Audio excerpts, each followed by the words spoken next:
Set your goals high and don't stop till you get there. Bo Jackson. Welcome to the 10-Minute Sales Talk Podcast with Terry Cameron. Thank you guys for hanging out with me today. You know, a friend of mine was talking to me the other day and he says, what makes you think people are going to listen to you? You know, and I thought about it. I said, you know what? I guess I ought to let you know a little bit about myself, where I've come from, what I've been through, and what got me to where I am today. I think after explaining some of this, it might give me a little bit of cred with you, and you'll continue to tune in. So let's start back in the beginning. You know, I grew up in Harrisburg, Pennsylvania, in the hood of the hood. I was a high school dropout. I didn't have a whole lot going for me. One day I woke up, and out of the blue I decided to join the Army. I had nothing else to do, and I realized chances are things were only going to get worse. So I joined the Army. I spent 10 years back and forth from Germany and Fort Hood, Texas, and I really did enjoy it.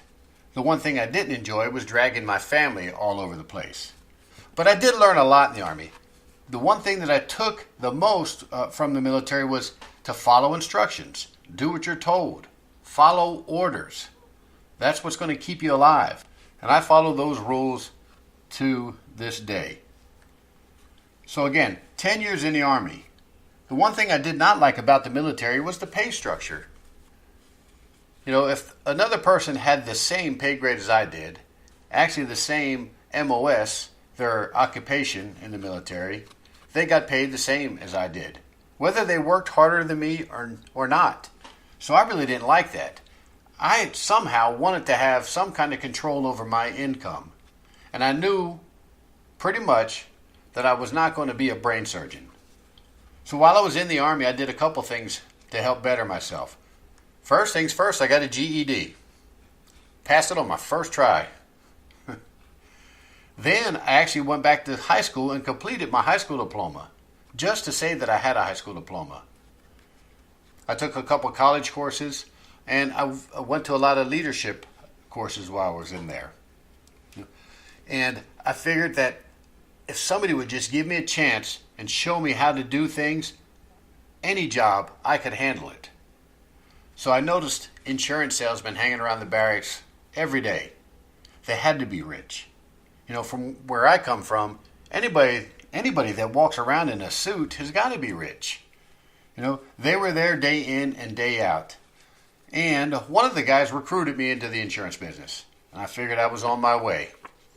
So by the time I got out of the Army, I already had my insurance license and I started to work in the field. It sure wasn't what I envisioned. It was a dog-eat-dog world. I would knock on a door, make a phone call, go in, give them my sales pitch, get them to purchase the insurance from me, and a week or a month later, somebody came in behind me and replaced that. That wasn't a whole lot of fun, you know, especially if I was trying to do things ethically and the guy behind me wasn't. It just gave us all a bad name. You know, so I ended up being in the right place at the right time. I was playing racquetball with a gentleman that was a silent partner of a car dealership. I didn't know it at the time, but that's what he did. He offered me a position as a car salesman. You know, I had to think about it a little bit. A car salesman? You know, yeah, I think they were below an insurance salesman. Some were down there along with the garbage man. You know, so I wasn't sure if that's what I wanted to do. The military town where I lived, we really did have a bad rep. So I went in to see him. He showed me the potential. Said that if I was just average, he could almost guarantee me $3,000 a month. That's $36,000 a year. I just got out of the Army making just under $20,000 a year. So I was excited.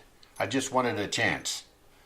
You know, so my very first week there, I was lucky enough to go to an off-site training program for a week, and it taught me a whole lot about the car business, you know, to get me started right. I was lucky enough when I got back to the dealership to have a sales manager who just happened to be younger than I am and still a friend, and he backed me 100%.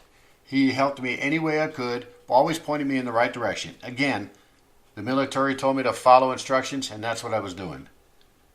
My first month, I sold 13 cars, and I was a salesperson of the month. I made $3,500 that month. My dad would call that shitting in tall cotton. I was really excited. and I continued to get better. My very first year in the car business, 1989, I made $48,000, twice what I was making in the military. The next year, $54,000, and it continued to grow every year after that.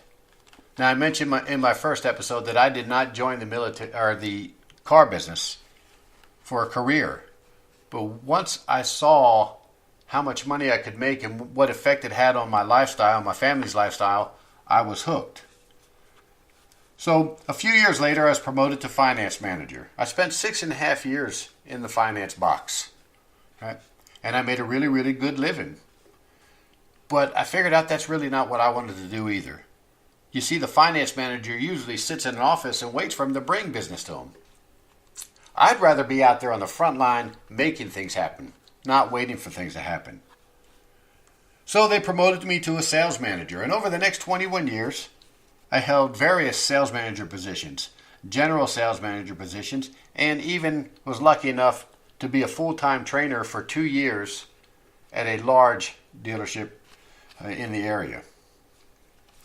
So I got educated also. I spent a lot of time at different schools, online, in person. I did lots of studying. I read lots of books, watched lots of videos. The content that is out there right now is unbelievable. So currently, I'm a new car sales manager at a local dealership, the position that I like the most. I'm on the front lines. I can see what's happening. I can help a young salesperson go from nothing to something. And that's what I want to do with you guys. I want to pass that on to you. So I have a little bit of credibility. You know, there's not much out there that I haven't seen or haven't done. There are no objections that haven't come across and overcome. Don't get me wrong, I'm not a know-it-all. You know, I continue to learn every day. I read books, watch videos, listen to podcasts every chance I get. And there's great content out there. You know, so I pay attention to those people that are doing the same thing that I do for a living. I do know this, that if you can't do something, I'll do everything I can to help you. But if you won't do what you're supposed to do, I don't have any time for you. You know, and if that pisses you off, I'm sorry. I'm here to help people that want the help, people that want to be successful. You know, that's what I want to do. So I want you to pay attention to what we're going to talk about. You know, over the next 15, 16 episodes, it's going to dive really deep into everything that you can do right now, today, in the car business to be successful. You know, one more thing I'd like to bring up is don't be ashamed of being a car salesperson. There's absolutely nothing wrong with this. You know, there's a story I like to tell. When I was a young salesperson, I purchased my second house, and I was really, really proud of that. I was sitting outside in the front yard, put in the low voltage landscape lights. I'm sure you guys have seen those before. When the gentleman next door walked up to me and introduced himself. I'll never forget this day because he asked me what he did for a living. He asked me what I did for a living. And without thinking, I told him I sold cars.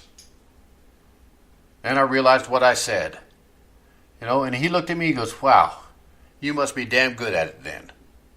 Well, I've never been ashamed to tell anybody what I did for a living any longer. I asked him what he did for a living, and he was a doctor, and his wife was a doctor. I was so excited I went inside and called my parents and told them that I lived next door to a doctor, that I finally made it. Little did I know that was just the beginning. You know, so don't be afraid to tell people what you do. Be proud of it. Sales is a profession, and you can be a professional if you just put in the effort. The only place success comes before work is in the dictionary. This is a profession that you can make 6 figures in really easy. You just have to put in the work. I tell my salespeople every day, you don't have to hurt your back. You don't even have to get your fingernails dirty. You just have to use your brain. That's all it takes. Good attitude and work smart. Remember, the sky's the limit.